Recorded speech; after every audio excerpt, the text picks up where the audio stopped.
Et si je te disais qu'on peut acheter la santé mentale de quelqu'un pour 6 millions de dollars? Imagine qu'on t'enferme dans une pièce totalement blanche, sans fenêtre, sans son, sans rien d'autre que ta propre tête pour te tenir compagnie. Pas de téléphone, pas de livre, pas de musique. Juste toi, un lit, une table, une salle de bain, et une voix artificielle qui te dit quand dormir, quand manger, quand te réveiller. C'est exactement ce qui est arrivé à Kate et Mike, un couple ordinaire devenu cobaye d'une expérience scientifique glaçante. Leur mission? Survivre 50 jours enfermés dans cet espace clinique. Leur récompense, 6 millions de dollars. Mais attention, la moindre défaillance, le moindre abandon, et la somme tombe à 1 million. Tout commence comme un jeu. Kate et Mike entrent dans la pièce, les yeux écarquillés devant cette blancheur absolue. Les murs, le sol, le lit, jusqu'au pyjama qu'ils reçoivent. Tout est d'un blanc éclatant, presque aveuglant. Mike rigole, c'est comme vivre dans une publicité pour la pureté. Kate, elle, y voit une opportunité. 50 jours, c'est rien. On aura enfin la vie qu'on mérite. Elle rêve déjà de voyage, de liberté, de maison au bord de la mer. Mike, plus léger, imagine les fêtes, les voitures, les soirées à n'en plus finir. Pour eux, l'expérience semble simple, il suffit de patienter. Mais la patience est un luxe que l'isolement transforme vite en supplice. La voix d'une intelligence artificielle interrompt leur rêve. Froide, métallique, elle énonce les règles. Aucun contact extérieur.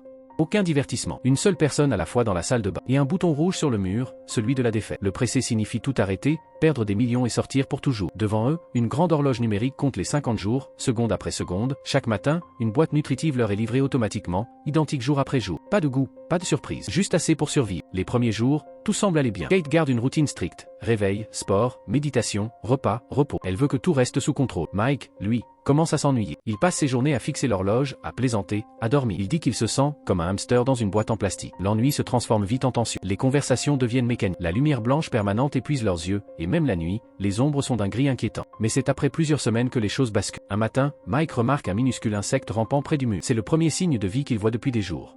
Fasciné, il lui parle, lui donne un nom, et essaie de lui offrir un peu de nourriture. L'IA réagit immédiatement. Infraction détectée. La nourriture est réservée aux participants. Mike s'énerve. Je veux juste le sauver. C'est un être vivant. Mais la machine reste muette. Pour elle, cet insecte n'existe pas. Ce n'est qu'une anomalie dans le protocole. Kate essaie de raisonner Mike.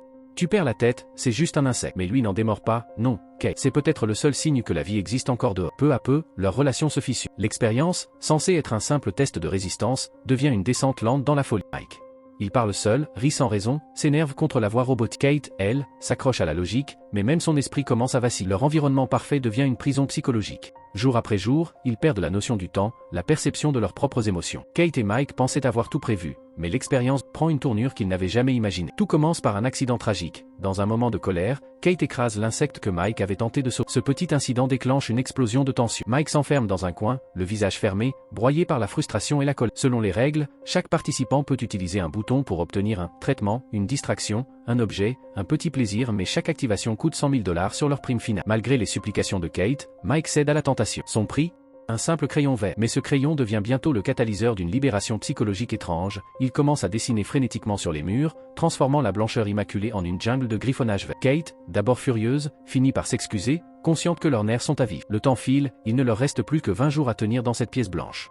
Puis, un matin, un nouvel élément de chaos surgit. Kate découvre une arme à feu dans la salle de bain. Panique immédiate. Comment un objet aussi dangereux a-t-il pu se retrouver ici? Sans attendre, il décide de la cacher sous le lit, redoutant les sanctions de l'IA, qui interdit tout objet non prévu par le protocole. Quelques heures plus tard, un autre bouleversement les attend, des vidéos de leurs proches arrivent. Mike voit sa sœur, rassuré, lui confirmer que tout va bien à la maison. Mais le message suivant brise Kate. Son grand-père apparaît à l'écran pour lui annoncer qu'il a dû quitter sa maison et vit désormais dans un refuge. Kate supplie l'IA de stopper la vidéo, mais celle-ci continue, implacable. Dévastée, elle hurle, s'effondre dans la salle tandis que Mike tente désespérément de la calmer. Il finit par l'enlacer, tous deux épuisés par cette montagne russe émotionnelle, et s'endorment dans un silence lourd de tension. Le lendemain, l'alarme retentit, mais Kate reste immobile. Elle avoue enfin, elle est tombée dans une profonde dépression après avoir revu son grand-père. Pendant des années, elle avait menti à Mike sur sa mort par honte, traumatisée par l'alcoolisme et les disputes constantes de cet homme. Mike tente de la remotiver, lui rappelle qu'il ne reste que 2 semaines avant la fin des 50 jours, propose de nouveaux jeux, des rires, de l'évasion. Mais Kate reste silencieuse, abattue, indifférente. Épuisé, Mike finit par s'allonger à ses côtés, impuissant,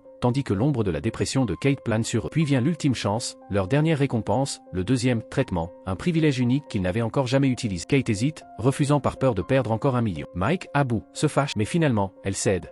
Peu importe l'argent, peut-être que ça nous sauvera. Mike touche l'écran, et c'est là que l'imprévisible survient. Une porte secrète s'ouvre, révélant une femme nue, prénommée Simone. Le choc est immédiat. Simone n'a aucune idée de la nature de l'expérience, elle a simplement été engagée pour rester 24 heures dans la pièce avec eux. Kate, mal à l'aise, lui prête une chemise pour se couvrir. Simone, observant les dessins verts qui recouvrent les murs, félicite Mike, tu dessines magnifiquement bien. Ce compliment, pourtant innocent, enflamme la jalousie de Kate et crée une tension palpable. La nuit tombe et les dynamiques deviennent encore plus complexes. Mike propose de dormir par terre, laissant les deux femmes sur le lit pour éviter les conflits. Mais Kate, piquée dans son orgueil, refuse, se place entre Mike et Simone et impose sa présence. Dans ce huis clos blanc, chaque geste, chaque regard devient une stratégie, chaque émotion un champ de bataille. Cette nuit-là, Kate ne ferme pas l'œil. Chaque respiration de Simone sur le lit, chaque mouvement imperceptible, amplifie sa méfiance. Le matin, elle se réveille et remarque que Simone a disparu du lit. Panique immédiate. A-t-elle quitté la pièce? Mais la réalité est encore plus troublante. Simone est dans la salle de bain, nue, se rafraîchissant tranquillement. Kate se tait, mais un malaise sourd s'installe, s'insinuant dans chacun de ses gestes. Quelques heures plus tard, pour chasser la tension et la folie qui s'accumulent, les trois se mettent à danser, à rire, à s'embrasser presque comme des adolescents emportés par l'ennui et l'excès de stimulation sensorielle. Mais le fragile équilibre est brisé quand Mike commence à halluciner. Du sang envahit sa vision. Il se voit se noyer, et dans l'eau, aperçoit son petit frère sombrer à ses côtés. La panique le submerge. Il hurle, suffoque, incapable de distinguer la réalité de ses visions cauchemardesques. Kate et Simone tentent désespérément de le ramener à lui, le secouant pour qu'il reprenne pied. Quand il se réveille enfin, il crie « Sauvez mon frère Sean, ne le laissez pas se noyer ». L'angoisse de Mike révèle à quel point l'esprit humain peut se fragiliser quand il est privé de repères.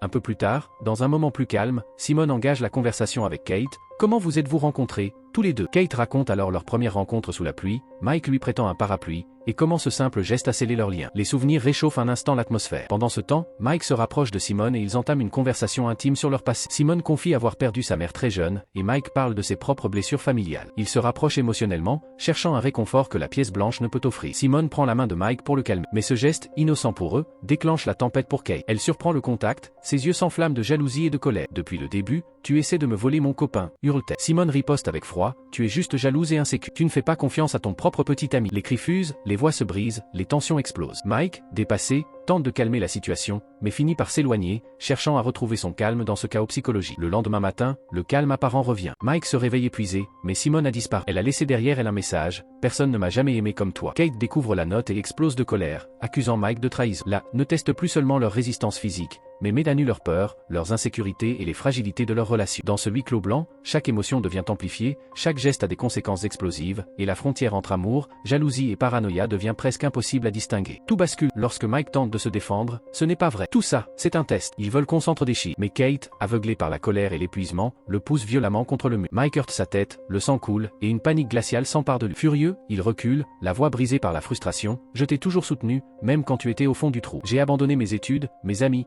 tout, juste pour toi. Et tout ce que j'obtiens, c'est ton doute et ta... Kate fond en larmes, suppliant pardon, je suis désolé, je ne sais pas ce qui m'a pris. Mike se sent vulnérable, conscient que chaque geste dans cette pièce peut avoir des conséquences dramatiques. Il demande un médecin, mais Kate lui rappelle froidement, le contrat dit clairement qu'on n'a pas droit à une aide médicale. Mike reste bouche bée. Tu te rends compte? Même blessé, il nous laisserait crever ici. Sa peur devient méfiance. Chaque mouvement de Kate pourrait être fatal. Tu es prête à me tuer pour de l'argent, lance-t-il, la voix trahissant une rage accumulée. Kate nie, mais Mike explose. Au diable l'argent. J'en ai marre de cette pièce. Dans un geste de désespoir et de survie, il se dirige vers le bouton rouge, ignorant les menaces de Kate. Si tu essaies de sortir, je te tire dessus. Mais Mike n'hésite pas, appuie sur le bouton et quitte la White Room, à seulement quelques jours de la fin du défi. Kate reste seule, effondrée, ses larmes coulant sans fin. Elle caresse les dessins verts que Mike a laissés sur les murs, s'endort parmi les souvenirs d'une intimité désormais perdue. 2 jours plus tard, incapable de supporter la solitude, Kate cède à son tour et appuie sur le bouton rouge. La pièce blanche, symbole de promesse et de folie, se referme sur eux. L'expérience, censée rapporter 5 millions de dollars, laisse derrière elle un vide émotionnel et des cicatrices psychologiques. Quelques mois plus tard, Mike est retrouvé en train de faire son jogging, seul, serein. Lorsqu'il passe devant l'immeuble où habite Kate, leurs regards se croisent pour la première fois depuis la sortie du White Room. Leurs pas se rapprochent et ils décident de dîner ensemble. En marchant, Mike lui demande avec un sourire, « C'est toi qui as appuyé sur le bouton, ou c'est moi qui t'ai inspiré ?» Kate ne répond pas, mais lui présente enfin ses excuses, tentant de reconstruire ce que l'expérience avait brisé. La caméra s'élève doucement, révélant un bâtiment avec l'inscription « Construit grâce à un don anonyme ». Puis, dans un plan final glaçant, un nouveau couple franchit la porte de la pièce blanche, acceptant à leur tour le même défi. L'histoire se termine ainsi, sur une boucle infinie de tentations. Si tu avais été à leur place, aurais-tu tenu jusqu'au bout ou aurais-tu succombé à la pression ?